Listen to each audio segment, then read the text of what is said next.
여러분, 오늘 우리가 받게 될 성찬은 예수님의 피로 맺어진 새 언약을 상징하는 식탁으로서 우리 성도들이 예수 그리스도께로부터 영적인 양분을 받아 산다는 사실을 보여줍니다. 또한 이 식탁은 교회에 명하신 성례이기 때문에 단순한 기념 행사가 아니라 실제로 그리스도의 은혜가 베풀어지는 통로이라는 사실을 우리는 알아야 하겠습니다. 우리가 믿음으로 이 성례에 참여하면 우리는 예수 그리스도와 더욱 굳게 연합하고 그분의 성품을 더욱 닮아가는 은혜를 누릴 것입니다. 예수님은 성찬이 이루어질 때에 우리 가운데 임재하셔서 우리에게 은혜를 내려주시는 분입니다. 자, 이러한 의미에서 성찬은 우리 성도들이 예수님과 함께하는 교제의 식탁이라고 할 수가 있을 것입니다. 자, 오늘 우리는 이 성찬에 참여하기 이전에 먼저 성찬의 의미를 알게 하는 말씀을 들을 것입니다. 오늘은 특별히 구약 성경에 기록되어 있는 성찬의 모형을 통해서 우리가 받는 은혜의 식탁이 무엇인지를 한번 생각해 보겠습니다. 방금 여러분이 읽으신 출애굽기의 본문은 성막 안에 있는 진설병상에 대한 말씀입니다. 이 진설병상에 대해서 알기 위해서 우리는 먼저 구약의 성막이 무엇인지를 알아야 합니다. 여러분, 성막이라고 하는 것은 단순히 제사를 위해서 마련된 종교시설이 아닙니다. 성막은 하나님께서 그분의 백성 이스라엘 가운데 거하시기 위해서 주신 장소였습니다. 하나님은 이 성막을 통하여 당신의 백성 한가운데 임재하셨고 그 임재를 상징하는 구름기둥과 불기둥을 늘 보여주심으로써 백성들이 하나님의 임재를 인식할 수 있게 하셨습니다. 백성들은 희생제물과 예물을 가지고 성막에 나아감으로써 하나님 앞에 올 수 있었고 하나님께서 참으로 그들과 함께 하시는 분임을 믿을 수 있었죠. 자, 그리고 이 성막 내부에는 성소가 있었는데 그 성소의 북쪽면에는 진설병상이 놓여 있었다고 했습니다. 이 진설병이라는 말은 하나님 앞에 바쳐지는 빵이라는 의미인데 이 빵은 총 12개가 바쳐짐으로써 이스라엘의 12지파를 대표하는 제물이 되었습니다. 이 진설병은 매주 토요일 안식일마다 새 것으로 교체하기 위해서 새롭게 구워졌으며 이렇게 해서 성막 안에는 항상 신선한 진설병이 놓여져 있었습니다. 자, 이 빵들은 이스라엘 백성을 대신해서 하나님께 바쳐진 제물이라고 했습니다. 그리고 29절을 보게 되면 숟가락이라는 말이 나와 있는데 이것은 진짜 우리가 알고 있는 숟가락이 아니라 유향을 담아놓는 작은 그릇을 가리키는 말입니다. 유향이라는 것은 유향나무의 진액을 굳힌 덩어리로서 아주 좋은 향기가 나는 진귀한 향료였습니다. 이것은 그릇에 담겨서 진설병 위에 항상 올려져 있었고 안식일에 진설병을 태그수로 바꿀 때에 제단에 불살려졌다고 합니다. 자, 진설병들은 모두 제사장의 양식으로 주어진 것이기 때문에 그 진설병을 태우는 대신에 불태운 것이 바로 이 유향이었습니다. 또 계속 이어서 29절에 숟가락 다음에 나와 있는 것은 병들과 붓는 잔이라고 되어 있습니다. 이 도구들은 포도주를 하나님께 바치기 위해서 사용된 도구였습니다. 이 포도주는 안식일에 진설병을 교체할 때에 유향과 함께 제물로 바쳐진 것입니다. 제사장들은 이 잔에 포도주를 담아서 보호드리는 전제로서 하나님께 바쳤다고 합니다.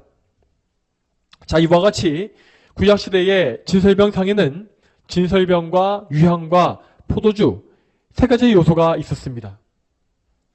이 세 가지는 모두 백성을 대신하여서 하나님께 바치는 제물이 되었지요. 양이나 소와 같은 희생제물은 피 흘림으로 바치는 희생의 제물이었고 진설병상에 바쳐진 제물들은 피가 없이 바쳐지는 제물, 즉 소제가 된 것입니다. 이 소제의 제물은 피 흘림으로 바쳐지는 희생제와 함께 드려짐으로써 하나님께 바치는 향기로운 예물이 되었습니다. 그러므로 진설병과 유향과 포도주는 구약시대에 백성들을 대신하여서 하나님께 바치는 대성물의 역할을 했다고 볼 수 있겠습니다. 자, 우리가 이렇게 구약에서 대속물, 제물을 보게 되면 그것은 항상 예수 그리스도를 예표하는 모형임을 아셔야 합니다. 자, 그렇다면 진설병과 유향과 포도주는 각각 어떻게 해서 예수님을 예표한 모형이 되겠습니까? 먼저 진설병은 우리를 위해서 바쳐진 예수님의 몸을 의미합니다. 예수님은 당신을 가리켜서 하늘에서 내려온 생명의 빵이라고 말씀하신 바 있습니다. 자, 빵이라고 하는 것은 당시 이스라엘 백성들의 주식으로서 그들의 몸에 생명을 주는 양식이었죠. 마치 주식인 빵을 통해서 몸의 생명을 유지하는 것과 같이 우리 성도들은 생명의 빵이신 예수님을 통해서 영적 생명을 유지하는 것입니다. 자, 이것을 가리켜서 성경은 예수님의 살을 먹는다라고 표현하고 있는데 이것은 우리가 그분의 살을 실제로 먹는 것이 아닙니다. 이것은 우리가 예수님과 연합하였음을 보여주는 상징적인 표현입니다. 여러분 성도들은 예수님의 믿음으로 그분께 연합하여서 그분께서 주시는 영적 양분을 먹습니다. 이렇게 함으로써 우리는 생명의 빵이신 예수님을 먹으며 그분께 참여한 상태에서 사는 것이죠. 다음으로 유향은 예수 그리스도의 순종과 사랑을 의미합니다. 자, 이에 대해서 성경 말씀을 보겠습니다. 신약 성경의 에베소서 5장 2절 말씀을 같이 보겠습니다. 그리스도께서 우리를 사랑하시어 우리를 위해 자신을 향기로운 제물과 희생제물로 하나님께 내어주신 것처럼 너희도 사랑 가운데 행하여라. 아멘. 여기에서 예수님께서 이루신 대속은 향기로운 제물과 희생제물이라는 두 가지 말로 표현되어 있습니다. 이 중에서 두 번째 나와 있는 희생제물이라는 것은 분명 예수님께서 우리 죄를 사하시기 위해서 행하신 일들을 의미합니다. 그분은 속죄의 피를 흘리시고 자기 생명을 내어주심으로써 우리의 죄를 영원히 사하셨습니다. 잠을 깨시기 바랍니다. 또한 예수님은 향기로운 제물로 자신을 바치셨다고 했는데 이는 곧 예수님께서 행하신 온전한 순종을 의미합니다. 예수님은 하나님께 순종치 못하는 우리를 대신해서 하나님의 뜻에 순종하셨고 우리를 위한 의를 이루어내셨습니다. 그분의 순종은 하나님께 향기로운 제물로 받아들여졌기 때문에 하나님은 그것을 받으시고 우리를 의롭다라고 인정하시는 것입니다. 지금 우리가 보고 있는 이 유향은 바로 예수님의 그 향기로운 순종, 그 의를 의미하는 모형인 것입니다.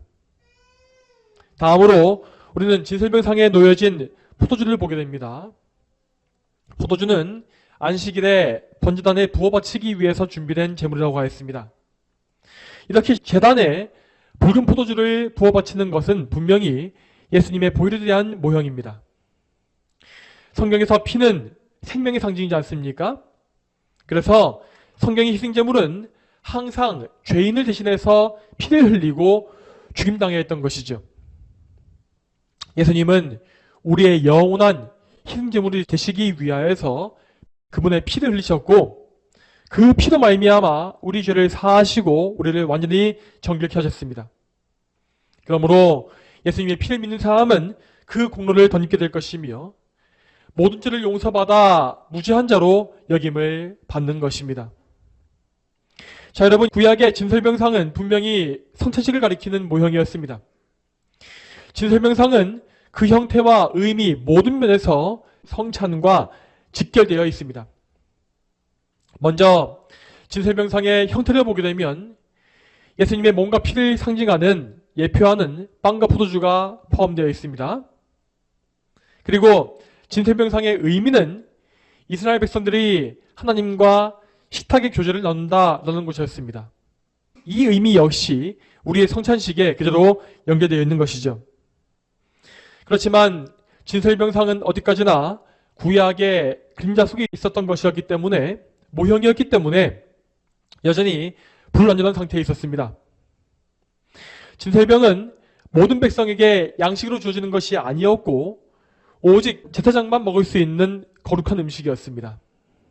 그리고 포도주는 아예 아무도 마실 수 없었으며 하나님께 바치는 용도만 가지고 있었죠.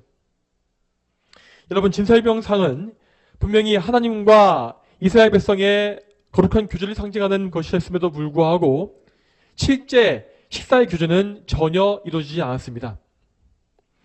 여러분, 그렇지만 지금 우리가 받는 이 성찬은 이 모든 구약의 모형을 완성하는 원형입니다. 누구든지 그리스도를 주님으로 고백하고 세례받은 교인들은 차별이 없이 다 이 식탁에 참여할 수 있습니다. 그리고 이 식탁에 참여한 모든 사람들은 빵과 포도주를 다 함께 먹고 마실 수 있습니다. 이 예식에 참여하는 데 필요한 것은 오직 예수 그리스도를 믿는 믿음 한 가지입니다. 누구든지 그리스도를 믿는 자는 이 식탁에 담대하게 나와서 즐겁게 먹고 마시며 그리스도의 은혜를 누려야 합니다. 또한 성도 여러분, 이 성찬의 식탁이 교제를 위한 자리라는 사실을 늘 기억하시기 바랍니다. 여러분, 예수님은 당신 자신을 대속물로 내주실 만큼 우리를 사랑하신 분입니다. 그리고 그분은 그 사랑으로 인해서 우리를 가까이 하시기 원하시고 우리와 친밀하게 교제하시기를 원하시는 분입니다.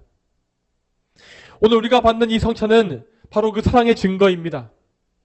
예수님은 그분의 몸에 속한 지체들을 이 자리에 초대하시며 그분과 함께 먹고 마실 수 있는 귀한 상을 차려주시는 것입니다. 그러므로 우리는 형제들과 함께 그리스도 앞에 다 함께 나와 이 식탁에 참여할 수 있는 것이고 빵과 포도주를 먹고 마심으로 그리스도의 살과 피에 참여하고 연합하는 것입니다. 누구든지 믿음으로 이 성례에 참여한 사람들은 그리스도와 연합함으로써 그분이 주시는 생명의 양식을 먹을 수 있을 것입니다.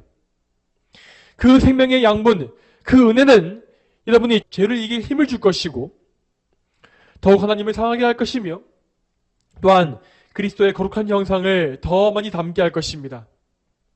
사랑하는 성도 여러분, 부디 이 사실을 믿으시고 다시 한번 예수 그리스도를 바라보시기 바랍니다. 그리고 그리스도로 인하여서 담대하게 이 식탁에 나오십시오. 저와 여러분 모두가 이 예식에 약속된 은혜를 충만히 누리게 되기를 주님의 이름으로 축복합니다.